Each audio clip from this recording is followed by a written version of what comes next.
चंद्रशेखर शर्मा। आपके सामने एक बहुत इंपॉर्टेंट टॉपिक पे बात करने जा रहा हूँ and this is very crucial right now. अभी जो 9 जनवरी से लेकर 12 जनवरी के बीच में जेई मेंस के जो एग्ज़ाम हुए थे, उन एग्ज़ाम्स में although most of the questions are correct, लेकिन कुछ क्वेश्चंस ऐसे हैं जिनको चैलेंज किया जा सकता है and students are continuously asking about the suggestions whether they should claim or not।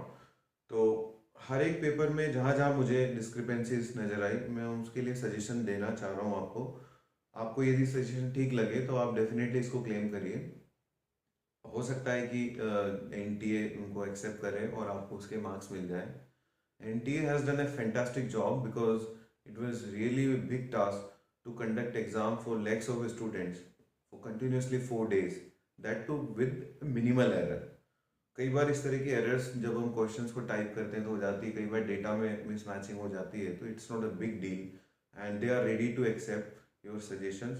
तो क्योंकि एक एक नंबर हमारे लिए बहुत इंपॉर्टेंट होता है, कई बार हम जानते हैं कि एक मार्क के ऊपर भी थाउजेंड तक रैंक ऊपर नीचे हो जाती है। तो यदि किसी बच्चे के मान लीजिए बोनस की वजह से या आंसर चेंज होने की वजह से 4 से 8 नंबर बढ़ जाते हैं, तो उसकी रैंक में ड्रास्टिक इम्प्रूवमेंट हो सकता है। So I am starting with the test paper of shift 1, 9 January first. 9 जनवरी की जो फर्स्ट वाली शिफ्ट थी उसके टेस्ट पेपर में सच मेरे पास फिलहाल कोई करेक्शन नहीं है। So now coming to the shift 2।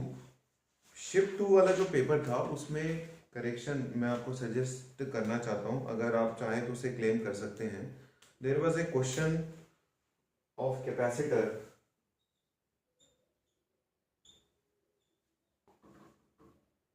January shift 2, there was a question of capacitor and there were 4 dielectrics in the different part of the capacitor K1, K2, K3 and K4.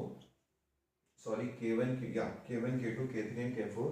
I think you remember this question. So here, if you want to find out K equivalent, then you have to make it like this: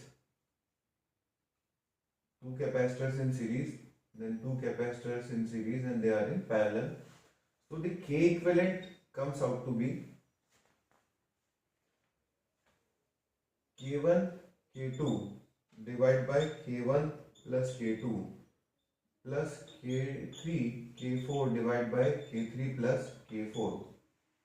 कुछ इस तरह का इसका answer आना चाहिए, but it is nowhere in the options.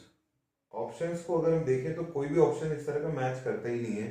In fact मेरे को ऐसा लगता है कि शायद उन्होंने इस क्वेश्चन को बनाते समय या इसके ऑप्शंस को फ्रेम करते समय ये अज्यूम कर लिया that these two capacitors are in parallel, these two capacitors are in parallel. But वो तभी पॉसिबल है जब इस पूरी लाइन का वोल्टेज हर जगह यूनिफॉर्म हो। But it is not sure, we are not sure कि इस पूरी लाइन का वोल्टेज हर जगह सेम होगा, बिकॉज यहाँ की चार्ज डेंसिटी और यहाँ की चार्ज डेंसिटी डिफरेंट है। अगर यहाँ और यहाँ की चार्ज डेंसिटी सेम हो जाए और यहाँ और यहाँ का डायरेक्ट्रिक कांस्टेंट सेम हो जाए, तब यहाँ का पोटेंशियल हम सेम बोल सकते हैं। तो इस बात की कोई गारंटी नहीं है कि यहाँ से यहाँ तक का पोटेंशियल सेम है। So this should be the answer which is nowhere in the options. So I think it should be a bonus. You can definitely challenge this question. Now coming to 10th January.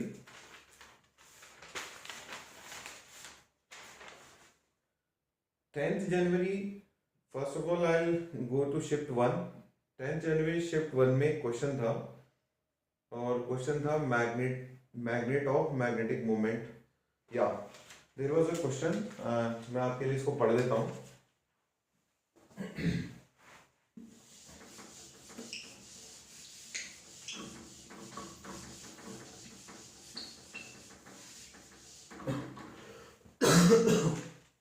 There is a magnet of magnetic moment 10 to the power minus 2 I cap ampere meter square which is placed in a time varying magnetic field B is equal to B I cap cos omega t. I think you can recall the question. So this is 10th January shift 1. Okay, magnet is given to you and magnetic field is given to you. Magnetic field is B cos omega t I cap. देखिए ये जो magnetic field है इसकी value अगर हम given time पे निकालते हैं तो इसकी वैल्यू जो गिवन टाइम पे आती है 1 सेकेंड पे, बी एट 1 सेकेंड, वो आती है 1 cos 1/8 into 1 because 0.125 is omega which comes out to be 1/8. This is approximately this is a very small value which is close to 0. तो आप इसको लगभग लगभग 1 मान सकते हैं. इनफैक्ट आप cos 1/8 की वैल्यू अगर कैलकुलेटर से कैलकुलेट करके देखेंगे you will find that this is approximately 1. So you want to turn that magnet in opposite direction of magnetic field. So initially this is magnetic field and this is your magnetic moment M. So the initial potential energy is minus mv, it is plus mv, and final potential energy is minus mv. Let me read once again. The work done for reversing the direction of magnetic moment at t equal to 0. Sorry, initially the magnetic moment was along the magnetic field. So initial potential energy is positive and negative, and the final potential energy is positive. So I can say that the work done will be equal to u final minus u initial, that is 2 times mv. Work comes out to be 2 times mv and it is approximately 0.02 joules. Options में जो options हमको दे रखे हैं वो है 0.014, then 0.01, then 0.028, then 0.007. अगर हम देखें तो इसके जो सबसे पास वाले ऑप्शंस हैं वो है 0.028, हालांकि 0.028 काफी दूर है, 0.014 भी काफी दूर है. तो चारों ऑप्शंस को देखते हुए इसमें से कोई भी आंसर इसका मैच नहीं करना चाहिए और आप इसको भी क्लेम कर सकते हैं. एमबीबीएस क्वेश्चन की श्रेणी में ये क्वेश्चन आता है. Now coming to the second shift of 10th जनवरी. जिन बच्चों ने 10th जनवरी को सेकेंड वाली शिफ्ट में एग्जाम दिया है उनके लिए मैं कुछ सजेशन यहाँ देना चाह रहा हूँ.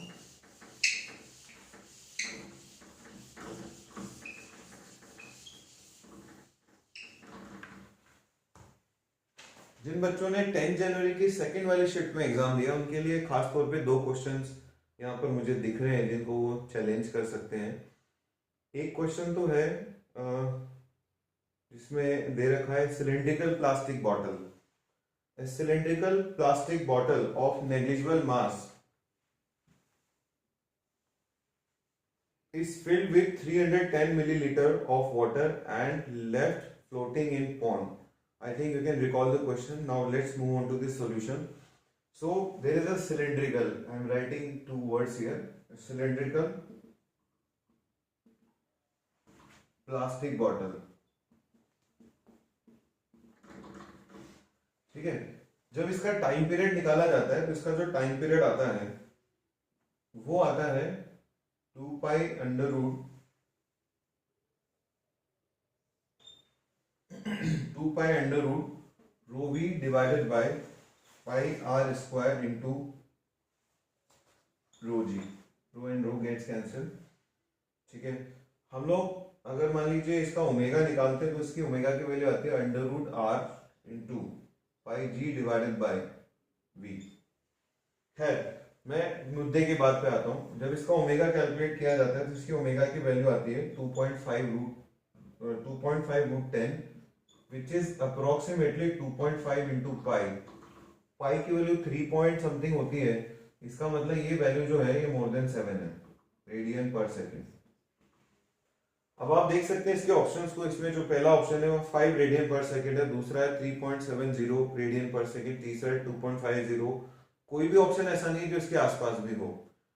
तो रेडियन पर सेकेंड में यदि आपको आंसर देना है तो ये आंसर होना चाहिए और ये क्वेश्चन डेफिनेटली बोनस की सीरीज में जाना चाहिए. You can definitely claim it. Now the next question is neon 20. Let me find out neon 20. Just a moment.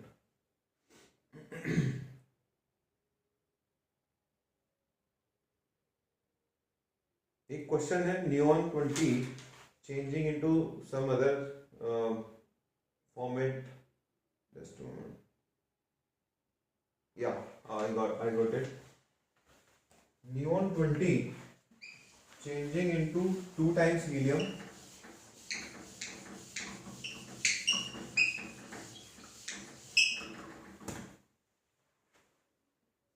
neon 20 changing into 2 times helium core to He4 plus C12। इस question में जब आप इसकी Q value निकालते हैं तो इसकी जो Q वैल्यू आती है वो आती है -9.72 mega electron volt. Negative Q value suggests that this is not exothermic reaction, it is not giving you energy, it is not releasing energy, in fact it is absorbing energy. So you need 9.72 mega electron volt energy for this reaction to happen। अब आपके पास यहाँ पे दो option है, एक option है जिसके अंदर लिखा हुआ है कि 11.9 mega electron volt has to be supplied, ये भी करेक्ट ऑप्शन आ जाएगा। दूसरा ऑप्शन ये है, एक ऑप्शन और है आपके पास जो मेरे पास फिलहाल तीसरे ऑप्शन में लिखा हुआ है 12.4 mega electron volt has to be supplied। Since it is a single choice, single correct option, आप इन दोनों को करेक्ट लगा सकते हो और हो सकता है कुछ बच्चों ने इसको करेक्ट लगाया हो, कुछ ने इसको करेक्ट लगाया हो, और हो सकता है कि आंसर मैच ना करने की वजह से कुछ बच्चों ने आंसर लगाया ना हो। तो ऐसे बच्चों को नुकसान नहीं होना चाहिए, they should definitely claim it, और आई होप कि एनटीए इसको जरूर कंसिडर करेगी। So now coming to the next paper, मैंने अभी तक जो है 10th जनवरी तक के पेपर आपको भी बताए। Now I am coming to 11th and 12th January papers. Coming to 11th January paper, I will do it. 11th January वाले पेपर में मेरे को एक क्वेश्चन लग रहा है जिसको आप क्लेम कर सकते हैं। 11th जनवरी, पहले मैं शिफ्ट 1 वाले पेपर पे आता हूँ। शिफ्ट 1 में एक क्वेश्चन था, yes, a body of mass 1 kg falls from height 100 metre. यहाँ पे आपको ध्यान है इसलिए मैं यहाँ पे लिख रहा हूं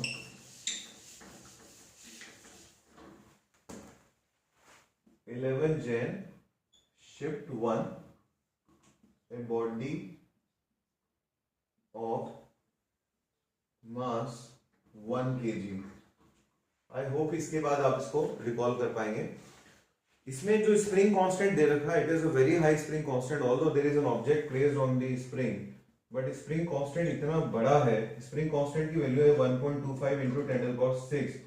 इतना बड़ा स्प्रिंग कांस्टेंट है कि इसका जो कंप्रेशन होगा एक्स मीन में, that will be tending to 0। यदि आप चाहें तो कैलकुलेट कर सकते हैं 3 into 10 divided by k, 1.25 into 10⁶, ये इसका नीचे की तरफ कंप्रेशन होगा in equilibrium. Now another object of 1 kg is falling from some height, वो इसके साथ स्ट्राइक करता है। स्ट्राइक करने के बाद पूछा जा रहा है कि मैक्सिमम कितना कंप्रेस होता है। जब आप इसको सॉल्व करते हो तो ये जो मैक्सिमम कंप्रेशन होता है एक्स प्राइम, उस एक्स प्राइम की वैल्यू लगभग 2 सेंटीमीटर आती है। आप चेक कर सकते हैं। First of all you calculate velocity when it strikes with the object. At the time of collision, the velocity is under root 2gh, and after collision, the velocity is 5 root 5 approximately। Collision के बाद इसकी velocity, just after collision, इसकी velocity आती है 5 root 5।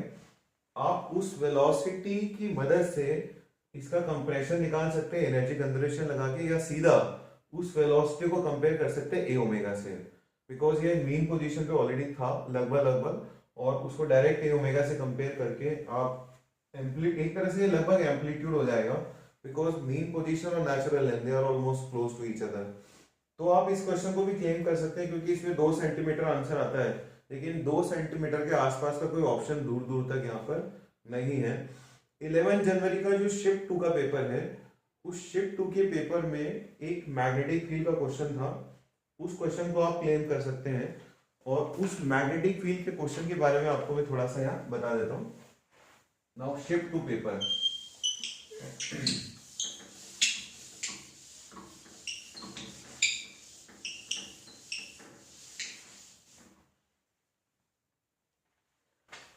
Shift 2 में एक magnetic field का question था, और आपको यहाँ पर एक मैग्नेटिक फील्ड दे रखा था। Magnetic field was towards you, magnetic field बाहर की तरफ था, and there was some velocity, it was given that velocity is vi cap, और ये x axis है, ये y axis है, and the coming out is z axis। it was not given where the charged particle is entering inside the magnetic field। अब obvious सी बात है कि अगर मैग्नेटिक फील्ड इस रीजन में है और आपको डिफरेंट उसकी वेलोसिटीज के एक्सेलरेशन के ऑप्शन दे रखे हैं, यहाँ से अगर चार्ज पार्टिकल एंटर करेगा तो वो सीधा निकल जाएगा। यहाँ कहीं से एंटर करेगा तो वो कर्व पाथ पे घूम के यहाँ से आएगा, लेकिन जो ऑप्शन है वो इस तरह के हैं कि वो यहाँ से एंटर करने पर मैच होने के चांसेस हो सकते थे। तो एक बार जरा यहाँ से एंटर करा के इसको देखते हैं। यहाँ से जब इसको एंटर कराते हैं तो ये डिस्टेंस जो है दिस इज अप्रोक्सीमेटली r/2। यहाँ से जब चार्ज पार्टिकल एंटर करता है तो उसका सेंटर यहाँ पे आता है, it moves on a circular path like this. When it moves on a circular path and it comes out from this position, I can say that this is r, this is also r and this angle is 60 degree. ये angle अगर 60 degree होगा, ये दोनों angle भी 60 degree होंगे, ये भी 60, ये भी 60। यहां से आता है कि डिस्टेंस r/2 है तो ये भी r/2 होगी। इसका मतलब ये दोनों ट्राइंगल है, ये दोनों ट्राइंगल कॉन्ग्रुएंट ट्राइंगल्स हैं, और मैं ऐसा बोल सकता हूं कि ये वाला एंगल 30 होगा तो ये वाला एंगल भी 30 होगा। खैर मुद्दे की बात पे आते हैं। अगर आप इसका एक्सेलेरेशन कैलकुलेट करोगे तो इसका जो एक्सेलेरेशन आएगा वो इधर की तरफ आएगा, जिसके दो कंपोनेंट होंगे, a√3/2 minus i cap minus a/2 j cap. इनके चारों ऑप्शंस में ऐसा कोई भी ऑप्शन नहीं है जिसमें दोनों नेगेटिव दे रखे हों। किसी में एक पॉजिटिव है तो दूसरा नेगेटिव है, यानी कि हमारे को ऐसा ऑप्शन ढूंढना था, एक्सेलरेशन की वैल्यू डेफिनेटली नेगेटिव आएगी। Even when charge particle enters from this position, when it is coming out from this point, the acceleration is having two components, one along negative x and second along negative y। एक भी option ऐसा नहीं था जिसमें दोनों negative हो, so you can definitely claim it. और I hope कि आपका ये वाला जो क्लेम है ये वैलिड माना जाएगा। Now coming to the last papers,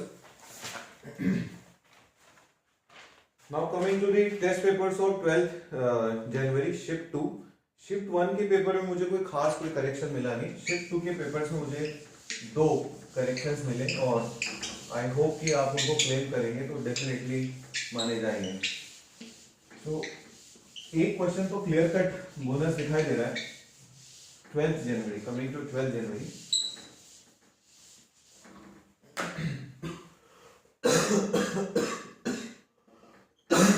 shift 2, yes, there was a capacitor, then resistor, then inductor coil and a resistor। I think इसके बाद आप इस क्वेश्चन को रिकॉल कर सकते हैं। इसमें कुछ करंट जा रहा है I1, इसमें कुछ करंट जा रहा है I2। आपसे पूछा जा रहा है कि what is the phase difference between the two currents. So first of all इस पे आते हैं। इसमें कैपेसिटेंस की वैल्यू दे रखी है आपको √3/2 माइक्रोफैरड, रेजिस्टेंस 2 की वैल्यू दे रखी है 20 ओम, रेजिस्टेंस 1 की वैल्यू दे रखी है 10 ओम, इंडक्टेंस की वैल्यू दे रखी है √3/10 हेनरी। ओके, अब आपको बताना है I1 I2 के बीच का फेज डिफरेंस कितना है। सबसे पहले बात करते हैं इसमें एक्सएल की वैल्यू कितनी आती है। अच्छा, इसमें आपको ओमेगा भी दे रखा है, आपको वोल्टेज की इक्वेशन दे रखी है, तो आप जब अपने पेपर को खोल के देखेंगे तो आप डेफिनेटली चेक कर पाएंगे। जब ओमेगा की वैल्यू आप डालते हैं इसके अंदर, मेरे पास अभी ओमेगा की वैल्यू नहीं लिखी हुई, मैं डायरेक्ट एक्सएल की वैल्यू बता रहा हूँ जो कि आती है, इट इज 10√3, राइट। R1 की वैल्यू आपको बताए 10, तो R1 की वैल्यू पता है आपको 10, this is R1 and this is R2। इसका मतलब ये है कि इंडक्टर वाला जो सर्किट है उसमें यहाँ पर 10 है और यहाँ पर 10√3 है, और टोटल इंपेडेंस जो है वो इस डायरेक्शन में आएगी, और ये वाला जो एंगल आएगा this will be 60 degree angle. इधर की तरफ टोटल इंपेडेंस आएगी, इसका मतलब करंट जो होगा वो लैग करेगा वोल्टेज से by 60 degree. So I2 lags by 60 degree from current। Now coming to the capacitor part, capacitor के पार्ट पे आते हैं। कैपेसिटर का जो वाले पार्ट में जो रेजिस्टेंस लगा हुआ है वो है 20 ओम, और कैपेसिटर का जो XC आता है उसकी वैल्यू आती है, एक्चुअली यहाँ पर यही एक गड़बड़ है। कैपेसिटर की वैल्यू मेरे पास जो XC की वैल्यू आ रही है वो आ रही है 1/100 इंटू √3/2 इंटू 10⁻⁻⁶। बाई चांस मैंने नोट कर लिया था ओमेगा की वैल्यू 100 है, right. So if you want to calculate this angle, ये जो एंगल आता है ये वाला एंगल फाइव प्राइम, इसमें फाइव प्राइम की वैल्यू निकाल सकते हैं। फाइव प्राइम की वैल्यू आएगी XC यानी कि 1/100 √3/2 into 10⁻⁻⁶, sorry 10⁻⁻⁶ into 20। XC divide by R, so this is XC divide by R 1/20। खैर मुद्दे की बात यह है कि जब मैं इसको सॉल्व करता हूँ तो ये 10 बार कैंसिल हो जाता है और यहां से मुझे जो वैल्यू मिल रही है 5 प्राइम की, tan 5 प्राइम की, tan 5 प्राइम की वैल्यू मिलती है 10⁻³ divide by √3 which is very high value. इतनी हाई वैल्यू है कि ऐसे केस में हम 5 प्राइम को लगभग 90 ले सकते हैं। इसका मतलब ये वाला जो एंगल है लगभग 90 डिग्री है, ये वाला एंगल 60 डिग्री है, और अगर दोनों के बीच का फेज डिफरेंस हम निकालें, that phase difference should be approximately 150 degree. इसके चारों ऑप्शंस में से एक ऑप्शन था 60 डिग्री, एक ऑप्शन था 0 डिग्री, एक 30 और एक 90। कोई ऑप्शन मैच नहीं करता। You should definitely claim it, आपको इससे डेफिनेटली फायदा मिलेगा। एक और क्वेश्चन 12 जनवरी के ही सेकेंड शिफ्ट का है। क्वेश्चन आपको तुरंत याद आ जाएगा, एक लाइन बोलती, there is a soap bubble blown by some mechanical pump at the mouth of a tube with a constant volume rate। I think आपको याद आ गया होगा क्वेश्चन ऑफ सोप बबल, जिसमें ग्राफ दे रखा था।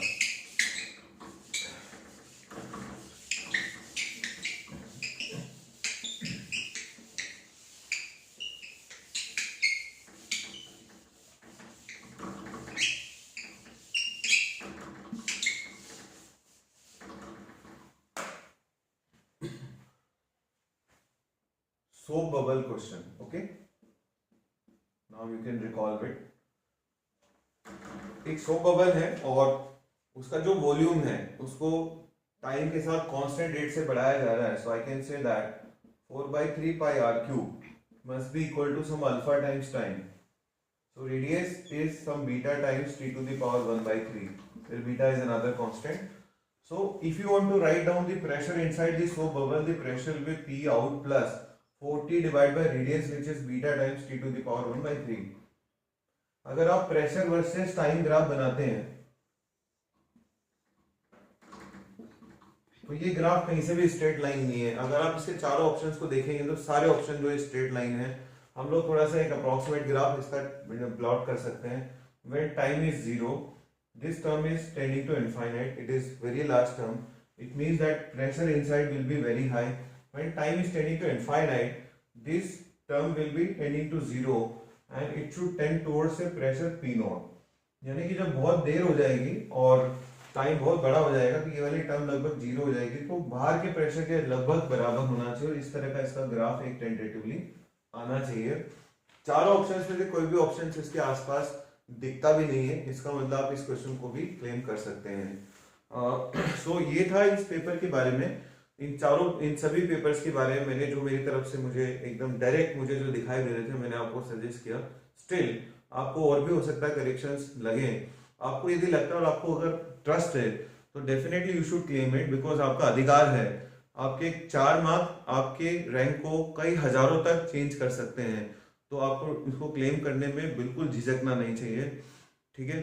यहाँ पर मैंने थोड़ी जल्दीबाजी में इनको लिखा और मेरे पास कोई ज़्यादा फैसिलिटी भी नहीं थी। सो आई थिंक मैंने आपको आइडिया तो दे दिया कि आपको क्या क्या क्लेम करना है। आई होप कि आपके साथ सब अच्छा होगा। Best of luck, thank you.